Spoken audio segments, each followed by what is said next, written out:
Greetings, ladies and gentlemen, and welcome to this latest edition of Tales from Outer Space, where I take stories from across the internet and read them for your entertainment. This particular story is called Dead Man Walking, written by Derai-Leaf. When I was a little boy, I lived in a frontier settlement out in the fringe of human space. We didn't have much, but the planet was in the upper 80% of habitation, so we didn't need much either. Being out on the fringe attracted the usual motley crew of hard-scrabbled souls. People wanted to be as far away from the central government as they could. Old veterans, nursing their nightmares with moonshine still, and tales of former glory. And folks like my parents.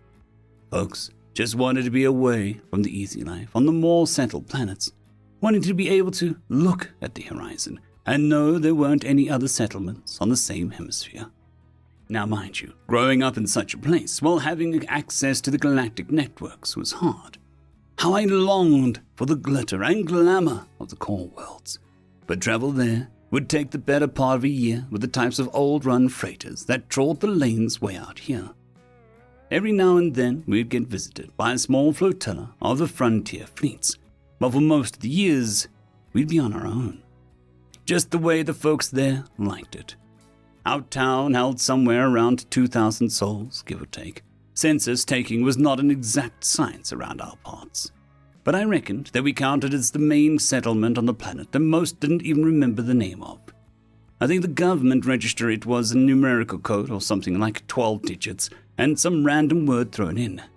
For us, it was just sanctuary. But, to be honest, I've heard about a dozen planets being called the exact same thing in the years since.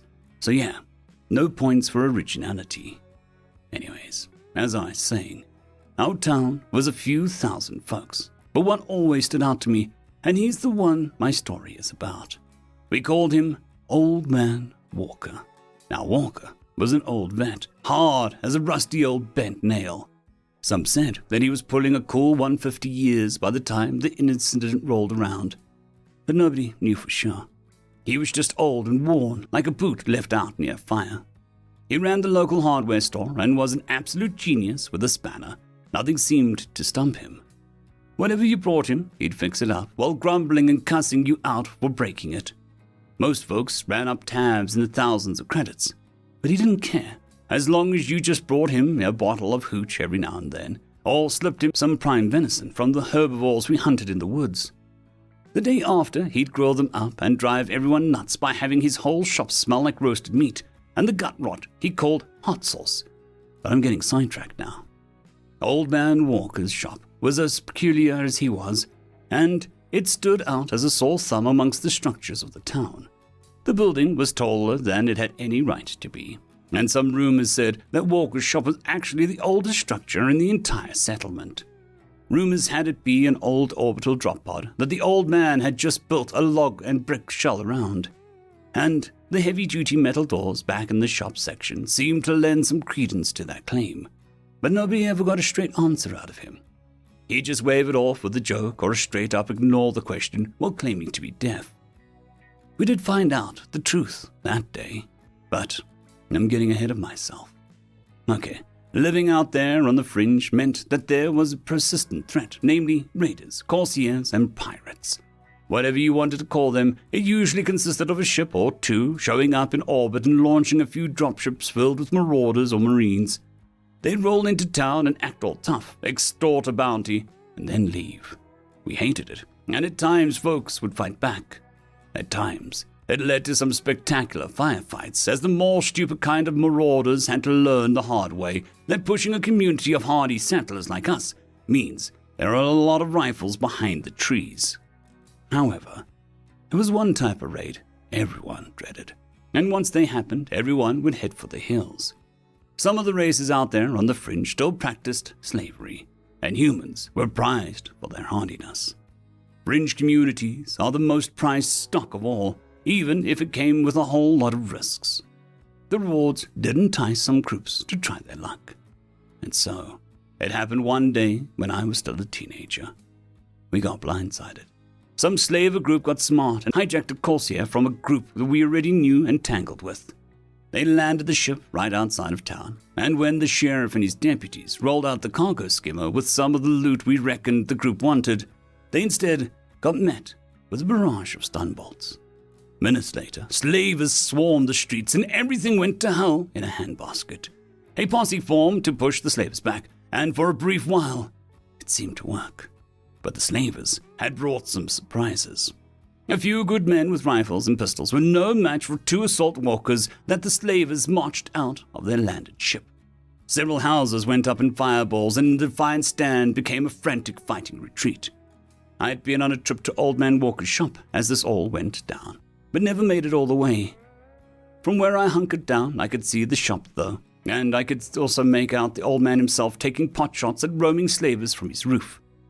After a while, his sniping got noticed by one of the more observant aliens, and the last thing I saw was both the assault walkers unloading their arm-mounted hardpoints at the shop.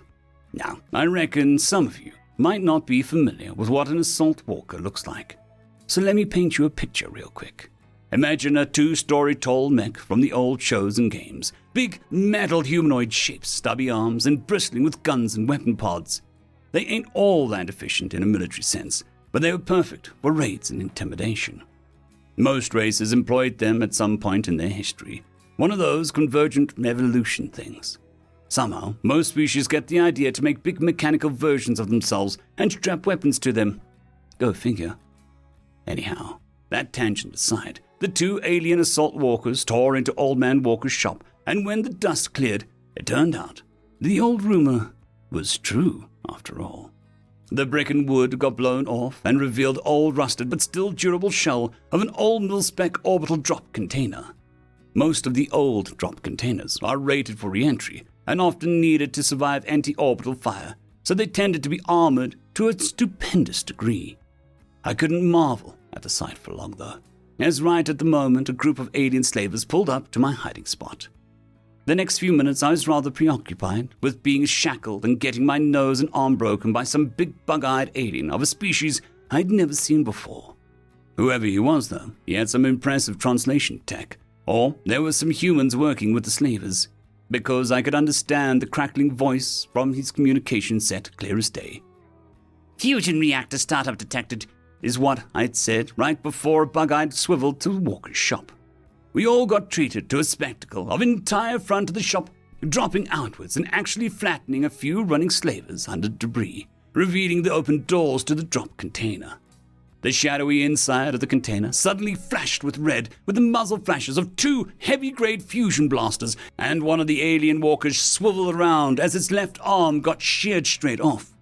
Within an almighty stomp, an ancient marine assault mech stepped out of the container it had been entombed in for void knows how long. I lost track of most of the fight at that point, as the bug-eyed slaver dragged me with him as he scuttled for cover.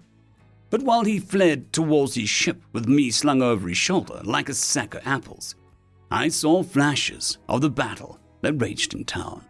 Old Man Walker's mech was outgunned and far slower than the 2 more modern walkers, but somehow it was tanking damage that would have caught a walker 10 times over.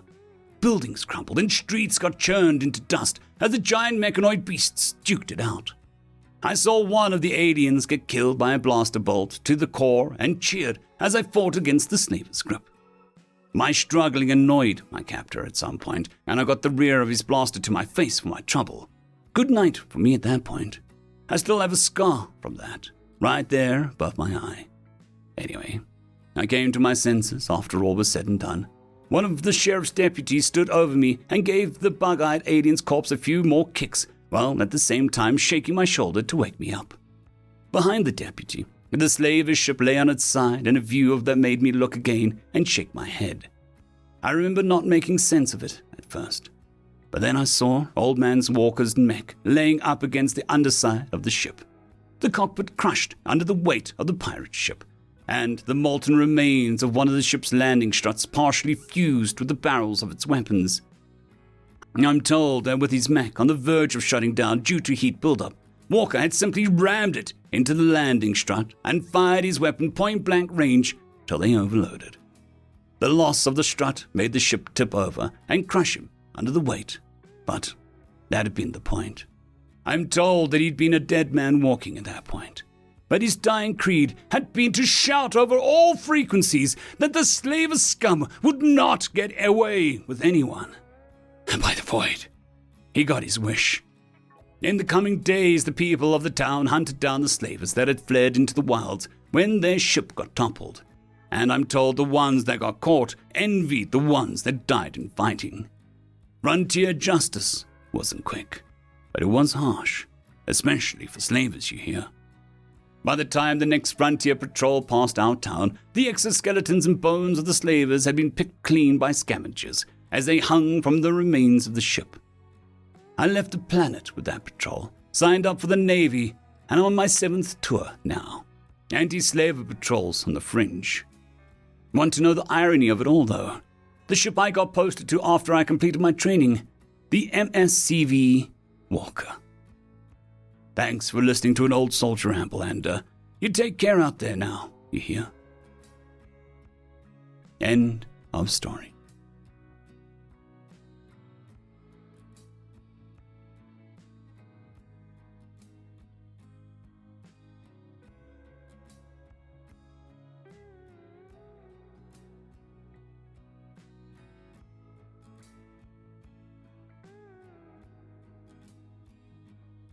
I would just quickly like to thank the T5 peeps: Dragon Soup, Cold War Boomerwaffen, Severin Cerberus, Red Panda 121, Leslie 517, Bushmaster 177, Caspar Arnold, Cam Maxwell, Sans the Skeleton, Lightjock, Dragzoon WRE, and Lord Azrakal. Thank you very much.